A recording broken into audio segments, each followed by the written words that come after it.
Honours third year complex analogy জটিল বিশ্লেষণ অধ্যায় 1 এক্সাম্পল 28 তিতাস পাবলিকেশন বই থেকে অঙ্কটি সমাধান করা হবে। বলছে দুইটি জটিল সংখ্যা বাহির করো যাদের যোগফল 4 এবং গুণফল 8। এটি ন্যাশনাল ইউনিভার্সিটিতে 2016, 12, 6, 2000 সালে এসেছে।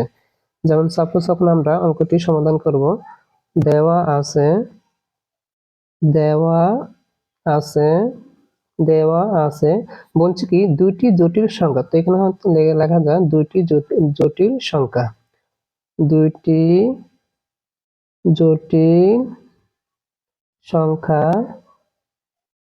জটিল সংখ্যা Z1 ও Z2 ধরে। সো আমরা এখন লিখতে পারি বলছে তাদের যোগফল 4 হলে, এখানে হচ্ছে প্রশ্ন মতে লেখা যায় যোগফল, তো এখানে হচ্ছে কি Z1 প্লাস Z2 ইকুয়াল কত 4। এখান থেকে আমরা Z2 মান বের করব, তো এখানে হচ্ছে Z2 ইকুয়াল 4, এখানে প্লাস ডানে গেলে এটা হবে মাইনাস Z1, এটাকে আমরা 1 নং সমীকরণ ধরব। তেমনি আবার বলছে গুণফল 8 হলে, তো এখানে হচ্ছে এবং গুণফল 8 হলে, তো এখানে Z1 Z2 ইকুয়াল হচ্ছে 8। তো ইমপ্লাস দ্যাট আমরা Z2 জায়গাতে আমরা মান বসাবো 4 মাইনাস Z1, তো এখানে লেখা যায় Z2 জায়গাতে মানটা বসাবো, তো 4 মাইনাস Z1 ইকুয়াল হচ্ছে 8।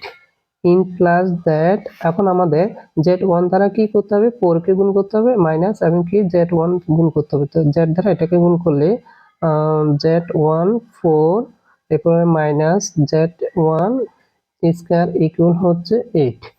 ইমপ্লাস দ্যাট এটাকে আমরা একটু সাজিয়ে লিখতে পারি, যেমন 4Z1 মাইনাস এখানে হচ্ছে Z1 স্কয়ার ইকুয়াল টু হচ্ছে 8। ইমপ্লাস দ্যাট আমরা লিখতে পারি এখানে আমরা উভয় পক্ষে মাইনাস দ্বারা কি করব, গুণ করব, তো মাইনাস দ্বারা গুণ করলে এখানে হচ্ছে মাইনাস 4Z1 মাইনাস দ্বারা গুণ করলে এখানে হচ্ছে প্লাস Z1 স্কয়ার ইকুয়াল হচ্ছে 8 মাইনাস 8। তো ইমপ্লাস দ্যাট আমরা এখানে হচ্ছে কি স্কয়ার মানগুলো একপাশে নিয়ে আসবো, তো এখানে হচ্ছে Z1 স্কয়ার, এটা হচ্ছে মাইনাস 4Z, এখানে হচ্ছে 1, এটা এখানে হচ্ছে মাইনাস, যখন এটা আমরা এখানে ডানে নিয়ে আসবো তখন এটা হবে প্লাস 8 ইকুয়াল হচ্ছে 0। ইমপ্লাস দ্যাট আমরা লিখতে পারি এখানে আমাদের একটা সূত্র প্রয়োগ করা হবে, দ্বিঘাত সমীকরণ সূত্র। সূত্রটা হচ্ছে ax square plus bx plus c equal হচ্ছে 0। তো লেখা যায় x ইকুয়াল হচ্ছে minus b plus minus root over b square minus 4ac divided by 2a, এটা হচ্ছে আমার দ্বিঘাত সমীকরণ সূত্র।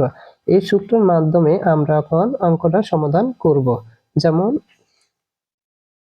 অপর পৃষ্ঠা জায়গা হওয়ার না কারণে আমরা অপর পৃষ্ঠা উঠিয়ে ফেলছি, তো ইমপ্লাস দ্যাট লেখা যায় যেমন এখানে হচ্ছে বি মাইনাস বি কে আমরা 4 ধরবো, আর এর মান হচ্ছে এখানে মানে 1 আছে, আর এর মান হচ্ছে 8। আমরা সূত্রের মাধ্যমে এখন প্রকাশ করব। যেমন সাপোজ আমরা লিখতে পারি এখানে হচ্ছে মাইনাস বির মান হচ্ছে মাইনাস এখানে হচ্ছে 4 প্লাস মাইনাস রুট ওভার বির মান হচ্ছে মাইনাস 4 স্কয়ার মাইনাস 4 ইন্টু এর মান হচ্ছে 1 আর এর মান হচ্ছে 8 ডিভাইডেড বাই 2a, তো 2 এর মান হচ্ছে কত 1।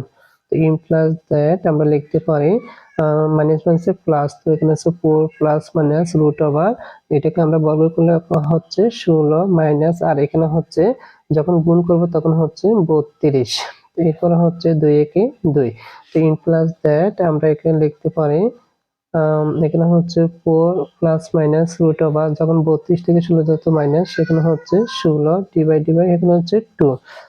ইমপ্লাস দ্যাট এখানে 4 প্লাস মাইনাস রুট ওভার এখানে হচ্ছে মাইনাস 16, তো আমরা লিখতে পারি 16 ইন্টু এখানে হচ্ছে 1 আর এখানে হচ্ছে 1 আর স্কয়ার, তো আমরা এখানে লিখতে পারি এখানে হচ্ছে আই স্কয়ার লেখা যায় মাইনাস 1, তো এখানে লেখা যায় আই স্কয়ার, তো এখানে root over 2। ইমপ্লাস that 4 plus minus root over এটার সাথে এটা গুণ করলে এখানে হচ্ছে আমাদের হচ্ছে এখানে হচ্ছে 60i রুট ওভার এখানে হচ্ছে 2। ইমপ্লাস that 4 plus minus root over এটা যখন আমরা বর্গ করব বর্গ আকারে হবে বর্গ আকারে করব তখন আমরা লিখতে পারি 4 প্লাস মাইনাস রুট ওভার এখানে হচ্ছে 4i ডিভাইডেড বাই হচ্ছে 2। আমাদের কি করতে হবে, উভয় পক্ষে কি করতে হবে, 2 দ্বারা ভাগ করতে হবে। তো 4 বাই এখানে হচ্ছে 2 plus minus root over 4i by 2। তো 2 দুগুণে 4, এখানে হচ্ছে 2 দুগুণে 4, তো এখানে আমরা লিখতে পারি ইন প্লাস দ্যাট একটু এখানে হচ্ছে 2 প্লাস মাইনাস এরপর হচ্ছে এখানে হচ্ছে 2। তো এখানে লেখা যায় যেমন সুতরাং এখানে হচ্ছে z1 ইকুয়াল লেখা যায় 2, এখানে হচ্ছে প্লাস এখানে 2i আর z2 লেখা যায় 2 মাইনাস এখানে হচ্ছে 2i। এখানে হচ্ছে সুতরাং দুইটি এখানে হচ্ছে 2065 জোটি সংখ্যা দ্বয়, এটি প্রমাণিত।